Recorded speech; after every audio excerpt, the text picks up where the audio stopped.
Hello दोस्तों, इस video में हम आज बात करने वाले हैं 2018 के सीटेट पेपर का जो है सीडीपी का जो सेक्शन है और पेडागोजी उसकी है, उसको हम इस वीडियो में डिटेल में देखेंगे। सीटेट का 2018 का पेपर कैसा आया था उसको हम इस वीडियो में देखेंगे। चैनल पर यदि आप नए हैं तो चैनल को सब्सक्राइब कीजिए, वीडियो को लाइक कीजिए और यदि आपको क्लास अच्छी लगती है तो आप कमेंट बॉक्स में अपनी राय ज़रूर दीजिए। अब हम देखते हैं कि जो है सीटेट 2018 का जो हम सबसे पहले देख लेते हैं। इसके पहले हमारी एक क्लास हो चुकी है, उस क्लास में सीटेट 2018 का जो है प्राइमरी का सीडीपी का जो प्रश्न पत्र का हम विश्लेषण किए हैं। आज इस वीडियो में हम सीडीपी के जो है 2018 का पेपर 2 में जो सीडीपी आई थी उसका हम विश्लेषण करेंगे। तो यहाँ पर आज का हमारा सबसे पहले क्वेश्चन है कि शरीर के केंद्रीय भाग से परिधियों या अग्रांगों की ओर का विकास दर्शाता है। शरीर के केंद्रीय भाग से परिधियों या अग्रांगों की ओर का विकास क्या दर्शाता है। यहाँ पर हमारा पहला ऑप्शन है विकिरण विकास के सिद्धांतों का। दूसरा हमारा ऑप्शन है विकेंद्रित विकास के सिद्धांतों का। तीसरा हमारा ऑप्शन है मध्य बाह्य विकास के सिद्धांतों का। और चौथा हमारा जो ऑप्शन आता है सोपानीय विकास के सिद्धांतों का। तो यहाँ पर हमारा जो है केंद्र से परिधियों को की ओर का विकास क्या होता है, मध्य बाह्य विकास के सिद्धांतों को जो है विकास का दर्शाता है। यहाँ पर हमारा ऑप्शन नंबर 3 सही हो जाएगा। हमारा अगला क्वेश्चन है कि स्कूल बच्चों के समाजीकरण की एक ऐसी क्षमता है जहाँ जहाँ प्रमुख स्थान स्कूली बच्चों का होता है, प्रमुख स्थान स्कूल की दिनचर्या का होता है, प्रमुख स्थान स्कूल की गतिविधियों का होता है, प्रमुख स्थान स्कूल के शिक्षकों का होता है। तो स्कूल बच्चों के समाजीकरण की एक ऐसी क्षमता है जहाँ पर प्रमुख स्थान क्या होता है, वहाँ पर बच्चों का होता है। क्योंकि जो है एनसीएफ 2005 के अनुसार सभी बच्चों को जो है प्रमुख माना गया है। तो विद्यालय में जो है प्रमुख स्थान स्कूली बच्चों का। तो हमारा अगला क्वेश्चन यहाँ पर आता है कि जब आप एक शिक्षक से जुड़ जाते हैं और अपने समूह के अन्य लोगों की तरह पोशाक धारण करने लगते हैं तो आप प्रदर्शन कर रहे होते हैं। यहाँ पर समूह पहचान की हमारा पहला ऑप्शन है। दूसरा हमारा है कि समूह आज्ञाकारिता की। तीसरा हमारा यहाँ पर जो है समूह निर्देश अनुपालन का। और हमारा चौथा यहाँ पर है कि समूह की अनुरूपता का। तो यहाँ पर हमारा क्या ऑप्शन सही हो जाएगा कि समूह की अनुरूपता का। ऑप्शन नंबर हमारा यहाँ पर डी सही हो जाएगा। अगला क्वेश्चन हमारा है किसी वस्तु के स्थायित्व की अवधारणा पियाजे के विकास के किस चरण में प्राप्त होती है। तो पियाजे के विकास की कुल कितनी अवस्थाएं होती है? पियाजे के विकास की कुल 4 अवस्थाएं होती हैं। पहली अवस्था होती है कि संवेदी गामक अवस्था या इंद्रिय गामक अवस्था। दूसरी हमारी होती है पूर्व संक्रियात्मक अवस्था या पूर्व परिचालन अवस्था। हमारी तीसरी यहाँ पर होती है कि मूर्त परिचालन। और चौथी यहाँ पर हमारी औपचारिक परिचालन या अनौपचारिक परिचालन या यहाँ पर होती है अमूर्त। तो यहाँ पर हमारा कि पियाजे की किस वस्तु स्थायित्व में पियाजे के सिद्धांत के अनुसार बच्चे में जो है वस्तु स्थायित्व आ जाता है। तो पियाजे की जो पहली अवस्था है कि संवेदी गामक अवस्था। यहाँ पर संवेदी गामक अवस्था में जो बच्चे में जो है कि वह वस्तु स्थायित्व का गुण विकास हो जाता है। अगला हमारा क्वेश्चन है कि व्यक्तिगत शिक्षा कार्यक्रम की योजना के संदर्भ में बनाई जाती है। व्यक्तिगत शिक्षा कार्यक्रम की योजना के संदर्भ में बनाई जाती है। तो हमारा है विशेष शिक्षा कार्यक्रम, बाल केंद्रित शिक्षा कार्यक्रम। और हमारा तीसरा है यहाँ पर मुक्त विद्यालय शिक्षा कार्यक्रम। चौथा है हमारा कि अधिगम शिक्षा कार्यक्रम। तो यहाँ पर हमारा कौन सा ऑप्शन सही हो जाएगा? जो व्यक्तिगत शिक्षा कार्यक्रम की योजना है का बाल केंद्रित शिक्षा कार्यक्रम के संदर्भ में बनाई जाती है क्योंकि बच्चे को प्रमुख माना गया है। तो यहाँ पर हमारा ऑप्शन नंबर दूसरा सही हो जाएगा। अगला हमारा क्वेश्चन आता है कि महीनों की आयु के बीच अधिकांश बच्चे शब्दों को मिलाकर छोटे छोटे वाक्यों में बोलना शुरू कर देते हैं। कितने महीने के बच्चे हैं जो वाक्यों को मिलाकर धीरे धीरे बोलना जो है शुरू कर देते हैं? तो यहाँ पर हमारा ऑप्शन नंबर जो है कि 18 से 24 माह के जो बच्चे होते हैं, 18 से 24 महीने के जो बच्चे होते हैं वह छोटे छोटे शब्द को मिलाकर बोलना शुरू कर देते हैं। अगला क्वेश्चन हमारा है कि बुद्धिलब्धि या आईक्यू की अवधारणा दी गई थी। बुद्धिलब्ध या आईक्यू की अवधारणा किसके द्वारा दी गई थी?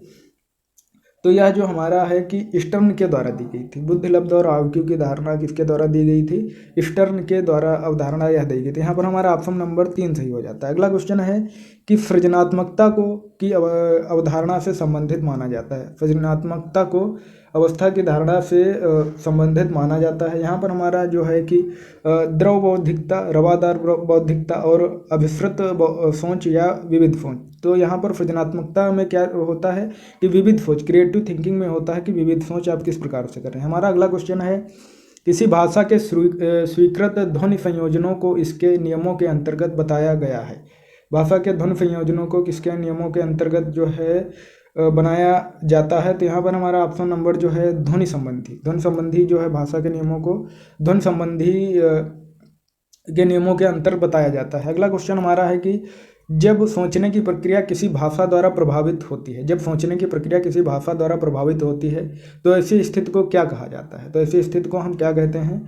संस्कृत प्रभावित, भाषा निर्धारित, या संज्ञानात्मक पक्ष, या सामाजिक भाषाई उद्धृत। यहाँ पर हमारा है कि भाषा निर्धारित, भाषा निर्धारित हो जाएगा। जब जब सोचने की प्रक्रिया भाषा द्वारा प्रभावित हो तो भाषा निर्धारित हो जाती है। अगला क्वेश्चन हमारा यहाँ पर है कि अपने अनुभवों और लक्षणों के आधार पर उपकरणों में खराबी के कारण परिकल्पना का परीक्षण कर रवि उपकरणों की मरम्मत करता है, वह उपयोग करता है। वह जो उपयोग रवि किस बुद्धि का उपयोग करता है? अनुमानी विधि का। अनुमानी विधि यहाँ पर हमारा ऑप्शन नंबर डी सही हो जाएगा। ऑप्शन नंबर हमारा यहाँ पर 4 सही हो जाएगा। अगला हमारा क्वेश्चन है कि दिव्या अक्सर निर्देशित कार्यों को छोटे छोटे हिस्सों में विभाजित कर आसान बना देती है। दिव्या जो है छोटे छोटे कार्यों में आसान बना देती है, यह उपयोग करती है। कम करने की विधि क्या है? कि कम करने की विधि, और द्वितीयक विस्तारण विधि, और तीसरा है कि उपलक्ष्य विश्लेषण विधि, और चौथा यहाँ पर है कि क्रियात्मक जड़ता नियामक विधि। यहाँ पर जो हमारा ऑप्शन नंबर 3 सही होगा।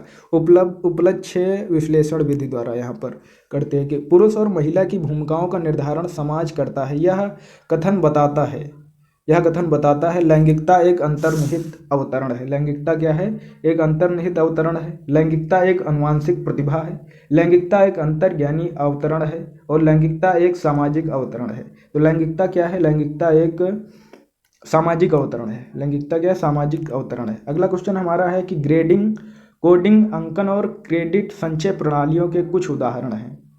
कुछ उदाहरण क्या हैं? यहाँ पर परीक्षा के प्रश्न पत्रों के मूल्यांकन की प्रक्रिया, कक्षा में बच्चों की स्थिति के निरूपण की विधि, आलेख पत्र में अकादमिक प्रगति को दर्शाना, या अधिगमकर्ताओं की उपलब्धि के आकलन की गणन विधि। यहाँ पर हमारा ऑप्शन यही सही होगा कि अधिगमकर्ताओं के उपलब्धि के आकलन की गणन विधि का यहाँ पर उपयोग किया जाता है। अगला क्वेश्चन हमारा है कि अधिगमकर्ताओं की उपलब्धि का आकलन शिक्षकों की सहायता करता है। अधिगमकर्ताओं की क्या सहायता करता है? यहाँ पर जो है शिक्षण अधिगम विधियों की प्रभावशीलता का मूल्यांकन करने में, शिक्षण अधिगम जो प्रभावशीलता है उसके क्या है, उसका अधिगम करने में यहाँ पर जो है सहायता करता है। अगला क्वेश्चन हमारा है कि समावेशी शिक्षा के सिद्धांत पर आधारित है। समावेशी शिक्षा के सिद्धांत पर आधारित है। समानता एवं अवसर के सिद्धांत पर आधारित है। सामाजिक संतुलन पर नहीं है। सामाजिक अस्तित्व और वैश्वीकरण पर नहीं, विश्व बंधुता पर नहीं, समय एवं समान अवसर पर है। समता एवं समान अवसर पर है। अगला क्वेश्चन हमारा यहाँ पर है कि दिव्यांगजन अधिकार अधिनियम वर्ष किस वर्ष में लागू किया गया? तो यह जो है कि 2016, दिव्यांगजन जो है अधिकार अधिनियम 2016 में लागू किया गया। अगला क्वेश्चन हमारा यहाँ पर आता है कि क्वेश्चन नंबर हमारा 18, व्यक्तिगत विविधताओं वाले बच्चों को पढ़ाने के लिए ऐसे विद्यालय होने चाहिए जहाँ शिक्षक व्यक्तिगत विविधताओं के आधार पर वर्गीकृत की गई कक्षाओं में विभिन्न वर्गों में पढ़ा सकें, या विविध अधिगम आवश्यकताओं के अनुसार विभिन्न शिक्षण अधिगम प्रविधियों का प्रयोग करने में प्रशिक्षित हों।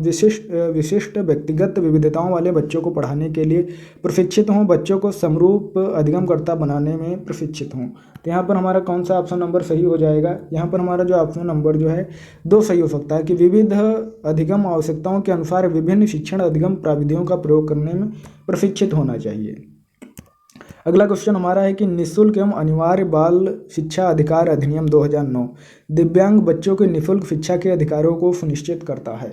यहाँ पर जो है कितने वर्ष से कितने वर्ष तक अभ्यर्थियों को सुनिश्चित करता है? तो 6 वर्ष से 18 वर्ष के जो है निःशुल्क शिक्षा अधिकार अधिनियम जो है 6 से 18 वर्ष तक के बच्चों के लिए निःशुल्क शिक्षा जो प्रावधान है। अगला क्वेश्चन हमारा है कि विविध अधिगमकर्ताओं के लिए सुगम स्वरूपों में शिक्षण अधिगम सामग्रियां प्रदान करने का तात्पर्य से है। इस क्वेश्चन में हमारा जो है कि सार्वभौमिक समावेशी शिक्षा के नैतिक विचार, शिक्षण व्यावसायिक सार्वभौमिक संहिता, शिक्षण के सार्वभौमिक मानववादी दृष्टिकोण, या अधिगम की सार्वभौमिक संरचना। तो यहाँ पर हमारा कौन सा ऑप्शन सही होगा? अधिगम की सार्वभौमिक संरचना वाला ऑप्शन सही हो जाएगा। अगला क्वेश्चन है हमारा कि स्वजागरूकता एवं संज्ञानात्मक क्षमताओं का नियंत्रण जैसे योजना बनाना, समीक्षा करना और संशोधन इत्यादि में अंतर्निहित है। इत्यादि में क्या अंतर्निहित है? कि संज्ञान बोध, यहाँ पर संज्ञान बोध में अंतर्निहित है। अगला क्वेश्चन हमारा है कि जब बच्चे बच्चे प्राप्त की गई सूचनाओं की व्याख्या करने के लिए अपने अनुभव के आधार पर सोचते हैं तो उसे कहा जाता है।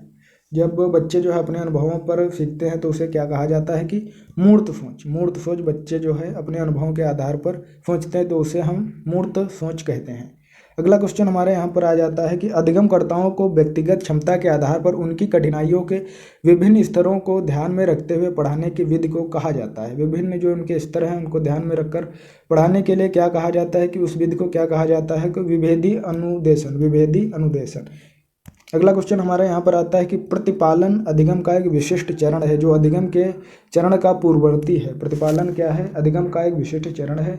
यहाँ पर हमारा ऑप्शन नंबर कौन सा सही हो सकता है कि अधिग्रहण, ये भी नहीं से अभिप्रेरणा, आत्मनिर्भरता, यहाँ पर हमारा जो है सामान्यीकरण ऑप्शन नंबर हमारा यहाँ पर 4 सही हो जाएगा। अगला क्वेश्चन है कि जजों का यह मानना है कि संज्ञान और भाव होते हैं। जजों का मानना है कि संज्ञान और भाव होते हैं, क्या होते हैं? स्वतंत्र होते हैं। संज्ञान और भाव एक दूसरे से स्वतंत्र होते हैं। अगला क्वेश्चन हमारा है यहाँ पर, तो पहले से सीखे हुए कार्यों में सुधार लाने के लिए शिक्षक बच्चों को प्रदर्शन देकर सिखा रहा है, वह शिक्षण की विधि का प्रयोग कर रहा है। वह कौन सी शिक्षण की विधि का प्रयोग कर रहा है? तो वहाँ पर प्रतिरूपण यहाँ पर हमारा ऑप्शन नंबर 4 सही हो जाएगा। प्रतिरूपण विधि के जो है प्रयोग कर रहा है। अगला क्वेश्चन हमारे यहाँ पर है कि मैत्र और जैनिस के अनुसार निर्णय लेने वाले बच्चे समस्या का विश्लेषण करते हैं, विकल्पों की सूची बनाते हैं और उनके फायदों और नुकसान के प्रत्येक पहलू पर विचार करते हैं, उसका व्यवहार प्रस्तुत करता है। इसका क्या व्यवहार प्रस्तुत करता है?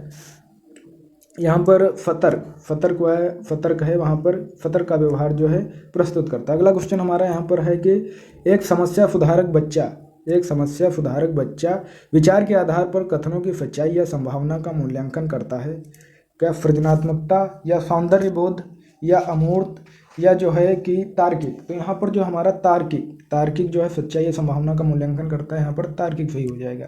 अगला क्वेश्चन हमारा यहाँ पर है कि जिस दिए गए कार्य को करते समय बच्चे स्वयं आनंद लेते हुए अनुभव प्राप्त करते हैं उसे क्या कहा जाता है? उसे कहा जाता है उपभोक्ता प्रकार का कार्य, क्योंकि बच्चे जिस प्रकार का कार्य चाहते हैं उसे उपभोक्ता प्रकार का कार्य कहा जाता है। अगला हमारा क्वेश्चन है कि बहुसंवेदी शिक्षण अधिगम की प्रविधि में अधिगम संवर्धन हेतु दृश्य, श्रव्य, स्पर्श और संवेदनाओं का एक साथ प्रयोग किया जाता है। यहाँ पर हमारा जो है गतिबोधक, यहाँ पर क्या है? संवर्धन है दृश्य, श्रव्य और स्पर्श, यहाँ पर का गतिबोधक जो है संवेदनाओं का एक साथ प्रयोग किया जाता है। तो दोस्तों इस वीडियो में हमने जो है पूरी डिटेल में चर्चा की है। जो प्रीवियस ईयर में जो सीटेट के प्रश्न उत्तर आए थे उसको हमने इस वीडियो में देखा है। इस वीडियो में यहीं तक, अगली वीडियो में हम दूसरे जो है क्वेश्चन पेपर के साथ मिलेंगे। तो वीडियो को अंत तक देखने के लिए आपका बहुत बहुत धन्यवाद। वीडियो को अपने मित्रों तक शेयर कीजिए और वीडियो को लाइक कीजिए, चैनल को सब्सक्राइब कीजिए। धन्यवाद।